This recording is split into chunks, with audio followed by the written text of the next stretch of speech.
Last but not least, man, it comes as an honor. You guys, none of us would be in this room today. Not one. We would not be playing Coyote football. I certainly wouldn't be coaching, and I would not be here if it were not for Daryle Mouse Davis. It goes without saying, this is the godfather of the run and shoot. He's the godfather of our program, and he has been a mentor to me for a long time. He's also an example of when he gets a hold of you and he tells you, all it takes is one guy that's saying, you know what, maybe this guy's got something to listen to, and I'm living proof that it can change your whole life. And now because of him, guys, we have a full-blown program, and it's an honor that I can say, give it up for Mouse Davis. That sounds kind of scary, gentlemen. I don't know about that deal. I tell you what, you're playing in the greatest game ever invented. I mean, that is by far the best game. And you get by far the best relationships with the other guys you play with. I played in college in football, basketball, and baseball. You say you're shitting me. No, I'm a basketball player. Not a good one, but I'm good. But here's the deal. The guys that I run with now, who are old, gray-haired old men, ex-football players. There's a binding force in football you don't get in anything else. It's the best. The more you play and the more you win, the bigger the bind, togetherness. It is the best activity that one young man can have. I so firmly believe that. And the camaraderie that coaches have, you know, they're all ex-football players, they're all screwed up too. They're loving it. I mean, that's part of the deal. But all your buddies in this room, keep on smiling, keep on doing, keep on winning. There's a lot more to have a buddy that's a winner sitting with you than some guy that doesn't really care. Care together, play together, win together, have fun together. Yes, enjoy it. But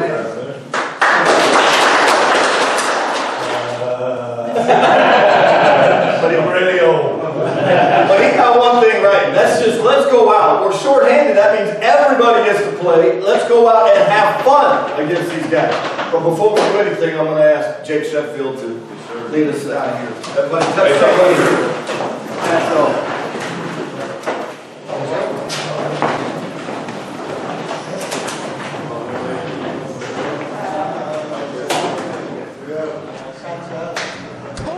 Mouse. Talk to me, baby. Mouse Davis, great godfather of the run and shoot. Let's get right to it. Run and shoot.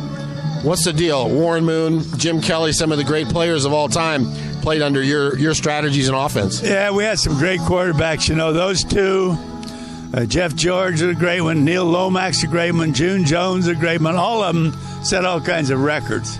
And I don't care whether it's touchdown records or percentage of throwing or NCAA, it's a record shooting thing.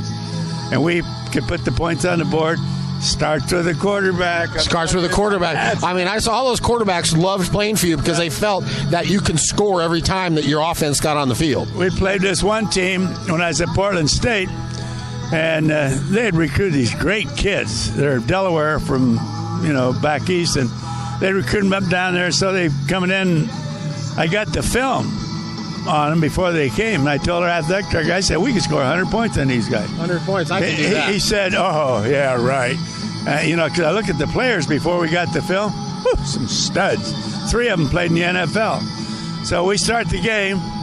Now, they got no idea how we're going to stop us. I mean, none. We score 49 in the first quarter. I think we're going to win the game. You think so? Until they stole your offensive playbook. Yeah, exactly. That's the deal. But it's been great. And it's a lot of fun for the kids. And it's always fun. Any competitive game, you'd like to win. Yeah. If you can't beat anyone but yourself, that's good. Well, in this, if everyone buys into it and really works hard, you're going to have great success, great offensive success. When I first went in the NFL with it, they said, this crap's never going to work. That's too wild. Who was the first quarterback throwing it up in the NFL when you came in? Even before, I had Jim Kelly in the USFL, and we're 4 and 5 wides all the time, and they're telling us then it wouldn't work. McGuire, the guy that used to do ESPN? Yeah. He lived in New York. He said, coach would tell me, what is this you're doing down there? So I told him what we did and how we read defense and all. So he went back and told him. And they said, you go back tell them that's impossible. So the players aren't that smart. So I said, you go back and tell them it's not the players. They aren't that smart. The kids are smart enough if you allow them an opportunity. Well, the freedom, they can get open. Yeah. And you know? That's exactly right. And you can read a coverage. You can build it into great success. And that's the key. I mean, it really is the key. If execution, if we know where we're going, you go there, we ain't gonna go there. You know, we gotta find a hole.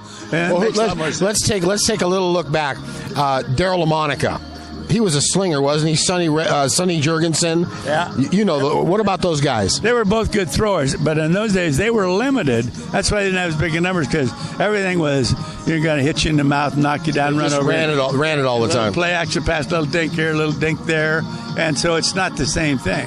When we take the ball, we are pass first, run second. We're going to get the run because of the pass. You cover the pass, we are certainly going to have some great runs. We had some great runs. Now, Haptis in Detroit, when we had Barry Sanders, that always helps you. Barry Sanders, he's not a Hall of Famer, is he? Is he one of the true? He should have been the first one. Well, is he one of the true athletes? I mean, that was so they couldn't touch him. And he stopped too early. Let me tell you, Barry Adams. That's another buddy of mine. Barry Sanders is a freak. And I used to tell him, I said, Barry, you're a freak. He said, Coach, is that a good thing or a bad thing? I said, in your case, that's a real good thing. Kid's phenomenal. Calves bigger than 300-pounders. Great stop and go. Great kid. Just unbelievable athlete. If he's not a Hall of Famer, they shouldn't have a Hall of Fame. And he quit too early, I think. Coach, let me ask you a question about the SoCal Coyotes. Coach Miller, the spring season starting. A lot of young players are trying to suit up. What's the talent like today that's available to a developmental league? Well, it's surprising. Like, we had this deal, I guess it was summer before last, and these kids came in from all over, and there's some really good players. There's a lot of kids that can play at the next level. What is the next level? Either arena ball, USF, or CFL, NFL. Obviously, the window to the NFL is smaller because they got all the talent in the world to pick from. Yeah. But there's some kids that are tough good to get in that NFL. Yeah, it is, and they're great players. Right now, there's so much talent in America in football that you better be a great one if you're going to get in. Better be a great receiver, better be a great defensive back.